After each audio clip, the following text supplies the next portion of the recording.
പാപമില്ലാത്തവളായി ജനിച്ച് പാപം ചെയ്യാത്തവളായി ജീവിച്ച് സ്വർഗാരോപണം ചെയ്ത പരിശുദ്ധ കന്യകാമറിയത്തിൻ്റെ സ്വർഗാരോപിത തിരുനാളാണ് ഈ ദിനം. ജീവിതത്തിൽ യഥാർത്ഥമായ ആനന്ദം അനുഭവിക്കുവാനായിട്ട്, ജീവിതത്തിൽ പൂർണ്ണ സ്വാതന്ത്ര്യം ഉണ്ടാകുവാനായിട്ട്, പാപങ്ങൾ ഉപേക്ഷിക്കുന്നവരായി മാറണമെന്ന് പരിശുദ്ധ അമ്മയുടെ ജീവിതം നമുക്ക് കാണിച്ചു തരുന്നുണ്ട്. അമ്മ ജീവിതത്തിൽ പൂർണ്ണമായ സന്തോഷവതിയായിരുന്നു. അതുകൊണ്ടാണ് തൻ്റെ സന്തോഷം മറ്റുള്ളവർക്ക് കൂടി പകർന്നു കൊടുക്കുവാൻ അമ്മയ്ക്ക് കഴിഞ്ഞത്.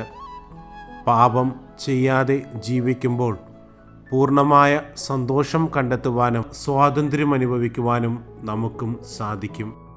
ഈ തിരുനാൾ നമുക്ക് പാപങ്ങൾ ഉപേക്ഷിക്കുവാനും പാപങ്ങളിൽ നിന്ന് മാറി ജീവിക്കുവാനുമുള്ള അനുഗ്രഹത്തിൻ്റെ തിരുനാളായി മാറട്ടെ.